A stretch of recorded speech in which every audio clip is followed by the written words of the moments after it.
Vamos a empezar con esta sexta y última práctica de estadística que, como veis, se titula El problema de dependencia entre variables medibles.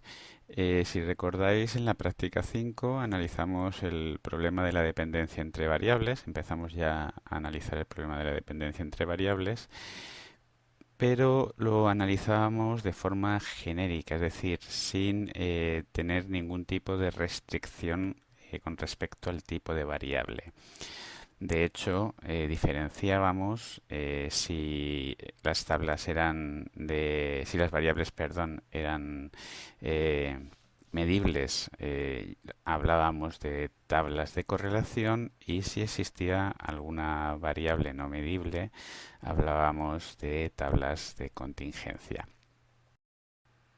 En esta práctica número 6 vamos a ver herramientas específicas de las que disponemos para analizar la posible relación entre dos variables medibles. Nos pueden dar elementos de juicio más consistentes que los que obteníamos en la práctica 5 mediante la prueba de chi cuadrado. Bien. Eh, la primera diferencia, ya hemos mencionado, que tenemos en esta práctica es que ambas variables van a ser medibles, por tanto van a tomar valores numéricos. El hecho de que las variables bidimensionales tomen valores numéricos nos va a permitir poder mostrar estas variables en un gráfico, poniendo una de las variables en el eje X y otra de las variables en el eje Y. De esta manera, en una primera aproximación, vamos a poder comprobar si estas variables tienen o no tienen la forma de alguna función conocida. Si tienen la forma de una recta, si tienen la forma de una parábola, el seno, cualquier función que conozcamos. Este hecho de que el gráfico de puntos, o este gráfico que también vamos a llamar de dispersión, tenga la forma de una función conocida, nos puede dar una primera pista de si estas variables están relacionadas entre sí o no. Bien, la forma de obtener este tipo de gráficos de nube de puntos o gráficos de dispersión es tal y como vemos aquí, desde la opción de gráficos de SPSS, pues escoger la opción gráfico de dispersión o gráfico de puntos, arrastrando cada una de las variables que queramos contrastar a uno de los ejes. No es significativo a qué eje arrastremos la variable, y tampoco es significativo, como no lo ha sido durante ninguna de las prácticas que hemos realizado, la previsualización que se realiza aquí. ¿De acuerdo? Si ejecutamos esta opción, pues veremos el gráfico de dispersión que obtenemos, que nos puede sugerir o no si existe alguna relación o dependencia entre las variables. Aquí, como vemos, pues puede sugerir que exista una recta. Obviamente, cuanto mayor sea el número de puntos en la muestra, pues más clara será la forma de la posible función que determina la relación entre ambas variables. Aquí obviamente tenemos muy pocos puntos, aunque con estos pocos puntos ya podemos ver que posiblemente exista algún tipo de relación. Bien, el concepto que nosotros queremos estudiar es el concepto de dependencia estadística. ¿Qué diferencia hay entre lo que aquí llamamos dependencia funcional y dependencia estadística. Bien, la dependencia funcional es una dependencia que es bien conocida entre dos variables. Por ejemplo, si yo tengo cualquier relación del tipo if igual a x, ¿de acuerdo?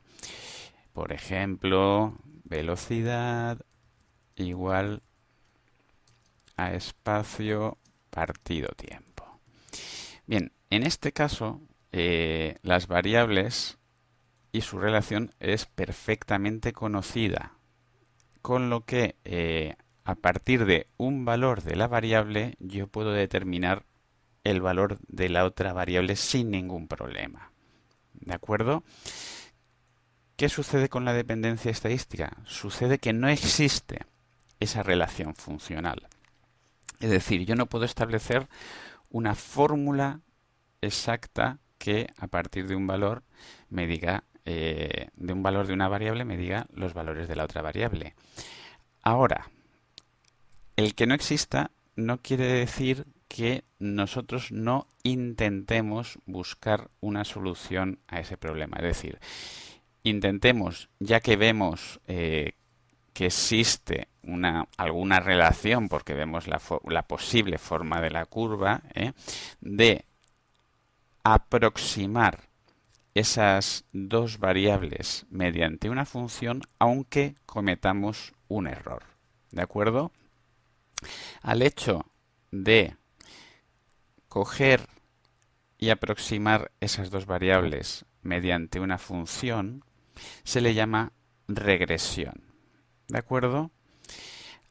Aunque al efectuar esta regresión estemos cometiendo un error, este error lo conoceremos, sabremos, podremos cuantificarlo, ¿de acuerdo? Y el hecho de realizar esta regresión lo que nos va a permitir es realizar estimaciones. ¿De acuerdo? No quiere decir que sean valores exactos, pero sí valores a partir de los cuales nos podremos hacer una idea de cuál pueden ser los posibles valores de una de las variables en función de la otra. Bien, ¿cómo se realiza este análisis de regresión en SPSS? Pues se realiza mediante esta opción. Analizar correlaciones bivariadas.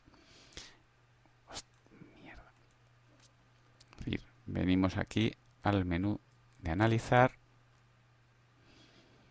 correlaciones bivariadas, añadiendo las dos variables que queremos analizar y indicando que queremos obtener el coeficiente de correlación de Pearson. ¿Qué es el coeficiente de correlación de Pearson? El coeficiente de correlación de Pearson es un valor que oscila entre -1 y 1, aunque nosotros nos interesará coger ese valor en valor absoluto, es decir, analizarlo solo entre 0 y 1. Un coeficiente de correlación de Pearson de 1 indica que entre las dos variables hay dependencia funcional. Es decir, que se pueden expresar, tal y como hemos visto aquí, con una función. Un coeficiente de correlación de Pearson de 0 indica que no existe ningún tipo de relación entre las variables. Entre el valor 0 y el valor 1, cuanto más próximo nos encontremos a 1, querrá decir que más fuerte es la dependencia entre esas variables. En nuestro ejemplo vemos que el coeficiente de correlación es 0,986, es tremendamente cercano a 1, con lo cual quiere decir que existe una dependencia muy fuerte entre esas variables. Si os fijáis, obtenemos 4 casillas. Los cruces de equipo 1 con equipo 2 siempre tienen que ser iguales, tal y como vemos aquí. El cruce de equipo 1 consigo mismo y de equipo 2 consigo mismo siempre da un coeficiente de correlación de 1, lo cual tiene sentido, porque quiere decir que entre las variables existe dependencia funcional. Quiere decir que x es igual a x y que y es igual a y. Aparte de calcular este coeficiente de correlación de Pearson, también es posible calcular la covarianza.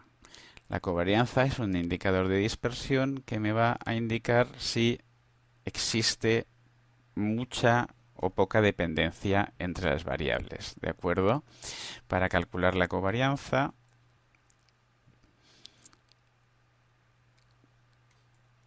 en la misma cuadro de diálogo donde calculo el coeficiente de correlación de Pearson, le puedo decir que me calcule las covarianzas.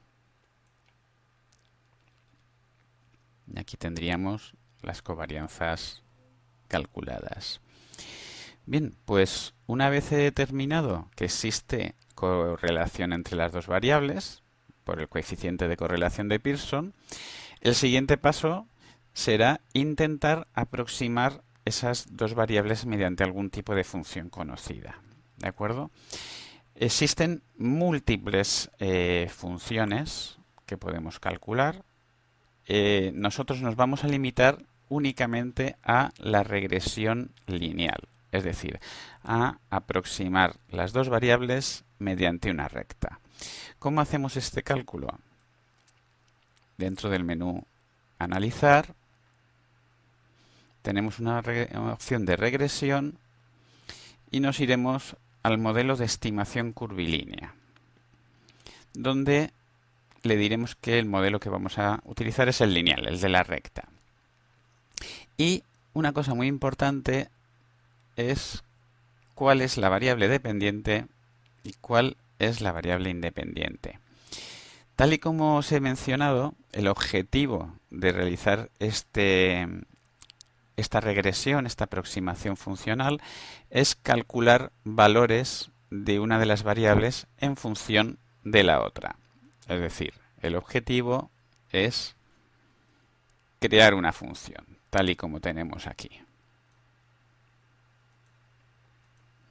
¿De acuerdo? Bien, en esta función, una de las variables es la variable que recibe valores, ¿vale? En este caso es x y es la variable independiente. Y otra de las variables es la variable de la que se calculan valores y es la variable dependiente, porque depende de x. Bien, pues siempre que hagamos un cálculo de regresión, tenemos que tener muy claro cuál es la variable de la que queremos calcular valores, porque esa variable siempre tiene que figurar como variable dependiente. Si no hacemos esto así, estaremos cometiendo un error añadido al error que ya cometemos al realizar la regresión y por tanto nuestro cálculo no será correcto. Volviendo a SPSS, imaginad que yo quisiera calcular cuánto va a tardar el equipo 2 en realizar un cálculo si el equipo 1 ha tardado 300 milisegundos. Bien, la variable de la cual quiero hacer cálculos es equipo 2, porque es de la que quiero averiguar cuánto va a tardar. Por tanto, la variable equipo 2 va a ser la variable dependiente. Y la variable equipo 1 es la que conozco, es la que toma valores. Por tanto, va a ser la variable independiente. Le damos aquí a aceptar. Y nos realizará un cálculo, en concreto este. ¿De acuerdo?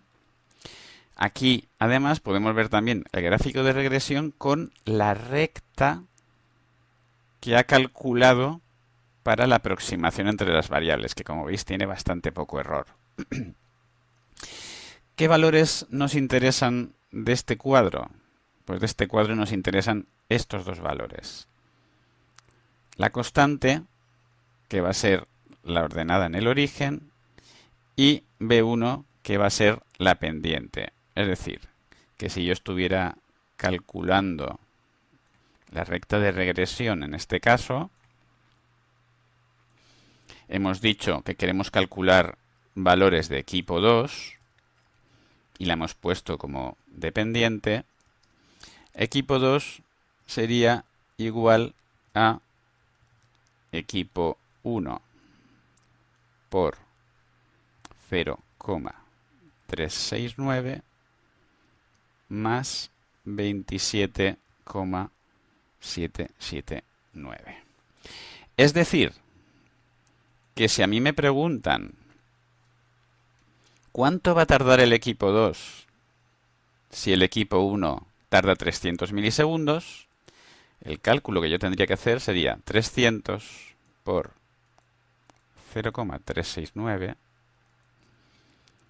más 27,779. Es decir, cuando el equipo 1 tarda 300 milisegundos,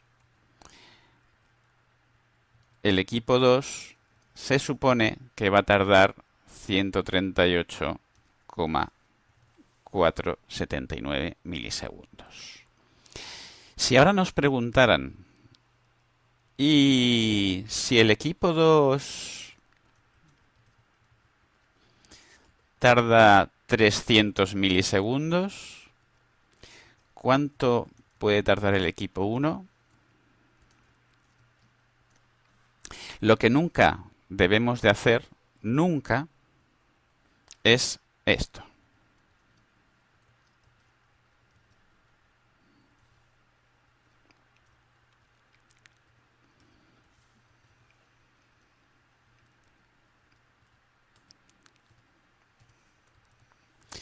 Es realizar este cálculo y despejar equipo 1.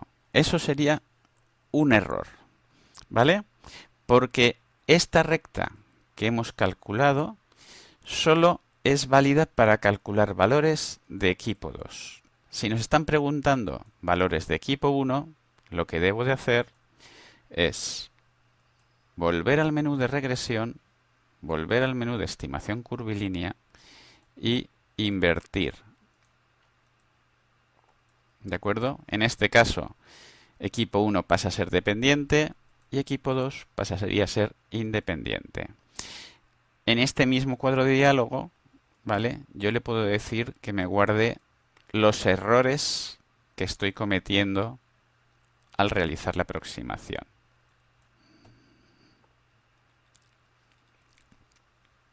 Como veis, parece lo mismo, ¿de acuerdo? Pero la recta para los cálculos ha cambiado. Ya no es la misma recta. Los errores los podríamos ver añadidos en la hoja de datos de SPSS. Bien, para la sesión número 6 tendréis disponible una sala de Google Meet donde yo estaré en el horario lectivo por si tenéis alguna duda con la realización de la práctica y por supuesto con la realización del test dentro de 2 semanas. Un saludo.